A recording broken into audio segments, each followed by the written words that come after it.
Hello student. In today's session we will discuss the next part of unit 2 of the solid modeling and drafting. Okay. So next part of the syllabus is the surface modeling. So we will discuss about the surface modeling here.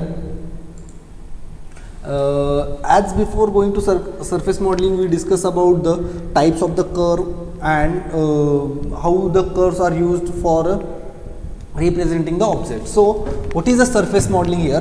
Here the representation of the complex objects such as automotive bodies aircraft ship bodies or casting and the dies cannot be achieved by the wireframe modeling. As we discussed, that is the different techniques of the representation, that is 3D, that is wireframe modeling, surface modeling and the solid modeling, in which we discussing the surface modeling. What is the need of surface modeling is that to represent the different surfaces like a car bodies or parts of the aeroplane or some die or cast, we cannot be display or we cannot be represent that object by using a wireframe modeling, or to represent such type of the model by using a wireframe modeling, it is very difficult to. For this purpose, generally the surface modeling is used. What is mean by surface modeling? So surface model is generated by the using a wireframe entities. Means the entities which are used for a wireframe modeling, by using these entities, which are the entities that use for wireframe modeling, is that the line, point, circle, ellipse, parabola, hyperbola and different types of the curve. That entities are required to represent the wireframe modeling. These entities also used in a surface modeling. A system may require one wireframe entities to create the surface or revolution, or it may be required two wireframe entities to create the surfaces. Means to create the surface or to model the surface, we require some wireframe entities. It may be one or two as per our requirement. Okay. See here is a meshing is used. This meshing will show one meshing is show the 4x4 wireframe entities, and one meshing will be shows a 20x20 meshing. If this meshing goes on increasing, the wireframe entities get converted into the surface modeling. If we see here, from the mesh size of 4x4, it will not get a proper idea about the surface. But if we increase the number of these wireframe entities, then it will be represent the surface. Okay, so here for 20x20 will show the surface, but if we increase this size by 100x100, then it will be show over the one surface, or this is the technique to represent the surface. Okay, so advantages of the surface modeling. What is the advantages of the surface modeling is that the complex objects such as the automotive bodies, aircraft bodies, ship bodies, casting and a die which are not modeled by the wireframe entities can be effectively modeled by the surface modeling. Means these the entities or the surfaces which are not defined by the wireframe modeling, it can be easily defined by the surface, or it can be easily defined by the surface modeling. The surface model provides a better visualization as compared to the wireframe model. The visualization of the surface model is better than the wireframe model, as we discussed in the first unit. The surface model of an object is more complete and less ambitious than the wireframe model. The model which are obtained is get more complete, means we get a clear idea about the object if it is represented by the surface model, if we compare it with the wireframe modeling. With the surface model, it is possible to calculate the properties such as the mass and volume. By using the surface model, we can calculate these properties of the object, like property like mass and volume. Due to the richness of information, surface model are suitable for engineering application. Due to the richness of the information, means the information that we obtain from the surface model is more as compared with the wireframe model, and due to this richness in information we can use the surface model for engineering application. Which engineering application they can use? Generating the cross section, interference detection, or a finite element modeling, or a NC tool path generation. For this purpose we can use this surface model. Then shading of an object is possible in a surface modeling. If we want to shade the object with a different color or a different line, it will be possible by the surface model. And the surface modeling is considered as an extension of the wireframe modeling. Wireframe model cannot be extracted from the surface model. Means if we want create the surface model, we can create it from the, see here the surface modeling is considered as an extension of the wireframe model. Means if we increase the number of meshing, then the wireframe model get converted into a surface model. A wireframe model can be extracted from the surface model by deleting all the surface entities. Means if we delete the surface entities, then we will get the wireframe model. Okay. What are the limitations of the surface modeling? The surface model are more complex and hence require a more CPU time and the computer memory. If we want to store the object, if we want to store the same object which is made up from the wireframe modeling and which is made up from the surface modeling, then the memory required for a surface modeling is more as compared to wireframe modeling. Similarly, the time required for the CPU time for surface model is more as compared to the wireframe model. So this is the one limitations. The surface modeling require more training and the mathematical background on the part of user. Means we required more information about the object, or we need the mathematical background to create such type of the model in a surface modeling. Sometimes surface model are awake to create and require manipulation of the wireframe entities. Means we need to manipulate the wireframe entities to create the surface modeling. Okay. Now representation of the surface. As we discuss the representation of the curve, similarly here is the method of the representation of the surfaces as a parametric representation and the non-parametric representation. All we discuss in the types of the curve or representation of the curve. So I will cover this part is very fastly, so we will save the time. So non-parametric representation. What is mean by non-parametric representation? The representation in which we represent the surface by using a relation between x, y, z. So it is called as the non-parametric representation. And what is mean by parametric representation? See here, in a non-parametric representation there is a relation between x, y and z. So it is called as a non-parametric representation. Parametric representation, just like in a case of curve surfaces, surface also parametric representation is widely used. The parametric representation, each point on a surface is expressed not a relation between x, y, z but a function of independent parameter u. As we discussed same in a case of curve, that is in a parametric representation curve or subject will not represented as a relation between x, y, z, but it is represented as a relation between independent parameter u, and here here two independent parameters are used, that is u and v. So it is called as the parametric representation. Then types of surface entities. Which are the different types of the surface entities? There are two types of the surfaces as we discussed, that is analytical surface and the synthetic surface. So what is mean by analytical surface? Analytical surface are the surface entities which are defined by the analytical equation. The surface entities which are defined by the analytical equations, then it is called as the analytical surface.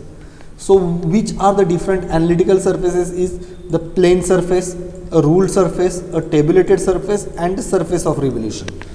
Plane surface, ruled surface, tabulated surface and the surface of the revolution. These are the different types of the surface entities which are represented by the analytically. So it is called as the analytical surfaces. And what are the synthetic surfaces? What is meant by synthetic surfaces? The surface entities which are defined by the sets of the data point is called as the synthetic surfaces. The curve or the surfaces which are defined by the set of data point, then it is called as the synthetic surfaces. So which are the different types of the synthetic surfaces is there? Hermite beta cubic surface, then Bezier surface, beta spline surface, cone surface, fillet surface and offset surface. These are the different types of the synthetic surfaces. So see here the analytical surface, all we know that what is meant by analytical surface, the surface entities which are defined by the analytical equation is called as the analytical surfaces. So here are the different types of the analytical surface. See here the plane surface. The first part of the analytical surface is the plane surface. See here the plane surface is defined by the 3 coincidence point. Means if we want to define the surface, then the plane surface is defined by the 3 non-coincidence point. What is mean by non-coincidence point? That the position of these 3 points should be different. See here the point P1 having a coordinates x1, y1, z1, the point P2 having a coordinates x2, y2, z2 and point P3 having a coordinates x3, y3, z3. So this surface is defined by 3 points, so it is called as the plane surface. They may be asked a question based on this, means they ask if we want to represent the plane surface, then which entities we are required, or if we want to represent the plane surface, then we require 3 non-coincidence points. So this is the plane surface. Then another one is ruled or loft surfaces. Rule or loft surfaces. See here a rule or a loft surface is shown in the figure. This means this is our this image will show our rule surface. Okay, so it's formed by the 2 boundary curves which are wireframe entities. Means if we want to represent the rule surface, we require 2 boundary curves. See here, this is a boundary curve, this is a boundary curve 1, or it is called as a rail 1, and this is a boundary curve 2, or it is called as a rail 2. So these are the 2 boundary curves which are used to represent the rule surface. Okay, the corresponding endpoints of the 2 boundary curves are joined by the straight line, and the surface in between is obtained by the linear interpolation. This is the linear surface and does not permit any twist. Means this is our linear surface which is represented by the 2 boundary curves, and the ends of these 2 boundary curves are joined by the straight line. Means if this is our first boundary curve and this is our second boundary curve, then end of these boundary curve are joined by the straight line. The ends of these are joined by the straight line, so it is called as the rule surface, in which we require 2 boundary curves, and these boundary curves are joined by the straight line. Then next one is the tabulated surface. What is meant by tabulated surface?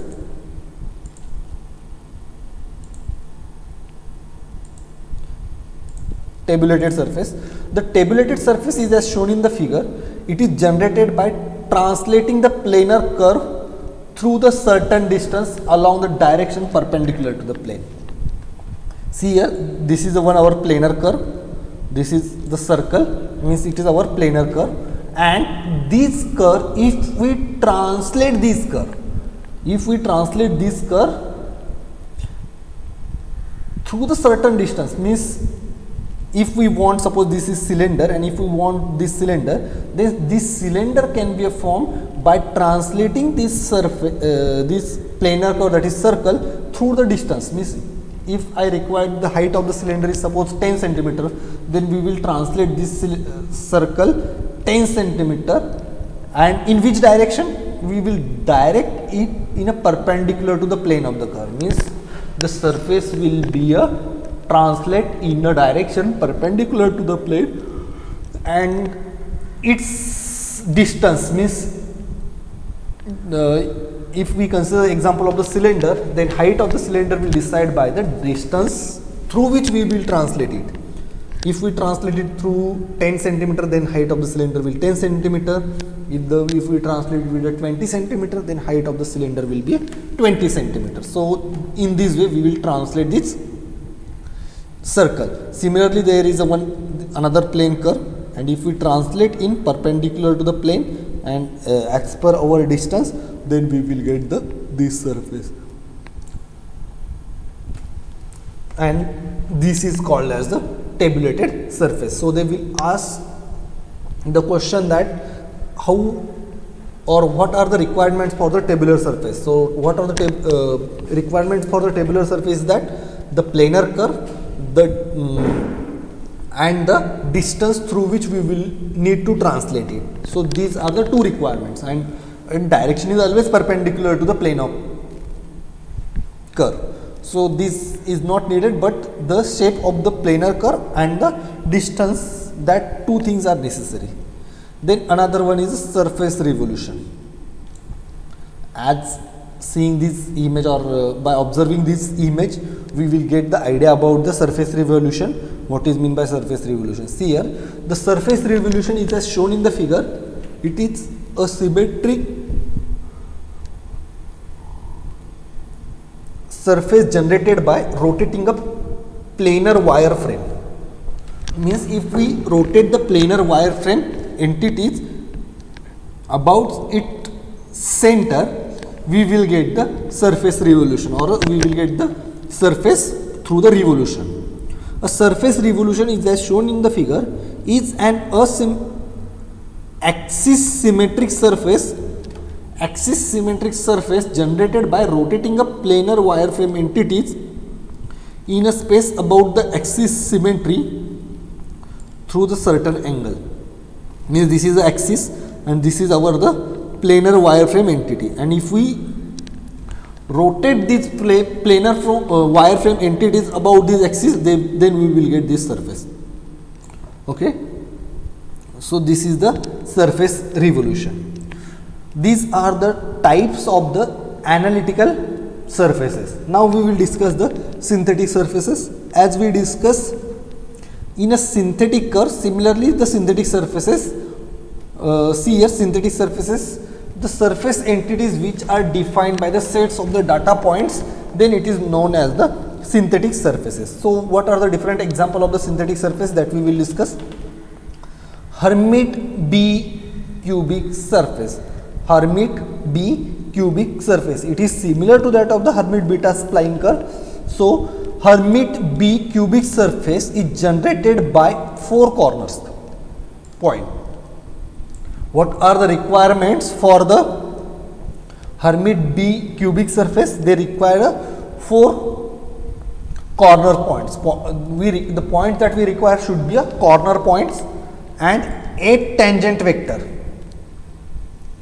at the corners. Means if we see here in this image, here is the 4 corner points. This is my first corner point, this is my second corner point, this is my third corner point, and this is my fourth corner point. So these 4 corner points are required, and at each corner point we require 2 tangent vector. Here is 2 tangent vector for that point, here is also 2 tangent vector for that point, here is also 2 tangent vector at that point, and here is also 2 tangent vector at that point. So to represent Hermite B cubic surface,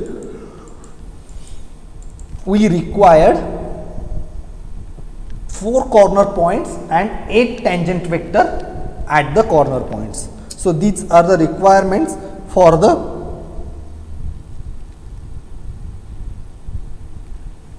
to represent the Hermite beta cubic surface. Okay. Now next one is the Bezier surface. Bezier surface. So what is Bezier surface, that we will discuss. The Bezier surface is a synthetic surface which is approximated by the given data points through the Bezier surface does not pass through the given data points, it is controlled by the data points. Means Bezier curve, as similar to the Bezier curve, it is similar to the Bezier surface. Bezier surface is defined by the set of data points, and the Bezier surface will not passes through all the data points. It will passes through some points, but the shape of the surface will control by these data points. The Bezier surface allows only global control of the surface. It is the general surface that permit twist and the knees. Knees and the twist are present in a Bezier surface, and Bezier surface is represented by the set of data points. It will not passes through all the data points, but the shape of the Bezier surface is controlled by the data points or control point. Then B-spline surface. B-spline surface. A B-spline surface is the synthetic and general surface like a Bezier surface. It is type of the synthetic surface, and it is like the Bezier surface. The B-spline surface allows the local control of the surface in addition to the global control. If we see in a Bezier surface, they allows the global control. In a Bezier surface, there is a control is global. Means as the shape of, what is mean by global control, as the position of any data points will change, then the shape of the Bezier surface will change, as similar to the Bezier curve. As the position of the control point is changes, then the shape of the Bezier surface will also goes on change. So this is called as a global control. And what is mean by local control? Local control means if we change the position of any control point, then only that portion of the curve will change its shape. If we change the position of any point in a curve, then only that portion of the surface will get changed. Remaining surface of the remaining portion of the surface will not get changed. So this is called as the local control. So in a B-spline surface, there is a local control. In a Bezier surface, in a B-spline surface, there is a local control, and in a Bezier surface, there is a global control. Then Kuhn surface, or it is called also patch surface. So what is mean by patch? The Kuhn surface or patch, as shown in the figure, is surface created by using a curves that form a closed boundary. Means as beta spline, as a Hermite B spline, Hermite B cubic surface require 4 corner points, or as a Bezier surface, or as in a case of ruled surface, we required a 2 boundary curve. In here, in this patch or Kuhn surface, we require 4 boundary curves. This is the boundary curve 1, boundary curve 2, boundary curve 3, and boundary curve 4. And when these boundary curves form a closed surface, then it is known as the patch. And so to represent the patch, we require 4 boundary curves. Okay. Then next part is the fillet surface. Fillet surface, all we know that the fillet command. So we will discuss what is mean by fillet surface. If we consider this image A, here is a without fillet, and if we consider this is a fillet with fillet. The fillet surface is as shown in the figure, is the bend of the 2 surfaces which are intersect with each other. Means when 2 surfaces are bent, then there is a fillet surface. If required, a fillet of the specific radius may be provided at the intersection of the 2 surfaces. Means if we create a surface by joining the 2 surfaces, if we see this is a surface 1 and surface 2, and if I create this one surface by joining these 2 surfaces, then there is a fillet.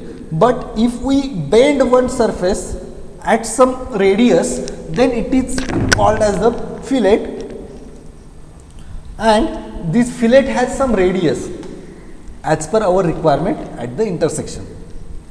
So this is the fillet surface, and last one is the offset surface. An existing surface can be offset or create a new surface. The offset surface is identical in shape with the existing surface but may have a different dimensions as shown. Means, see here, this is our original shape, means this is our original cylinder, and here we provide one circle inside it. It is offset direction, and this is throughout the cylinder, or it will be a some at some, if suppose we consider one cylinder having the outer diameter as a 10 outer diameter is 100 mm and height is 200 mm, and having a inner diameter suppose 50 mm and the length is 150 mm. So these 50 and 150 mm is called as the offset. So this is the different types of synthetic surfaces. So what we will discuss in today's session, that is the what is mean by surface representation. What we will discuss in today's session, that is what is mean by surface modeling, what is the need of surface modeling, what is what is the difference between surface modeling and the wireframe modeling, what are the advantages of the surface modeling that we will discuss, what are the limitations of the surface modeling that we have discussed, what are the different types of the presentation or representation of the surfaces, that is non-parametric representation and the parametric representation that we will discuss, what are the different types of the analytical surfaces or surface entities, that is analytical surface, what is mean by analytical surface, what is mean by synthetic surface, what are the different types of analytical surface is planar surface, ruled surface, tabulated surface and surface of revolution, that we have discussed. Then synthetic surface, what is mean by synthetic surface, what are the advantages of synthetic surface, what is mean by Hermite B cubic surface, what is mean by Bezier surface, what is mean by beta spline surface, what is mean by patch, what is mean by fillet surface and what is mean by offset surface. That total parts we have discussed in today's session. The next part is the reverse engineering of the unit 2 that we will discuss in a next lecture. So it is enough for a today's session.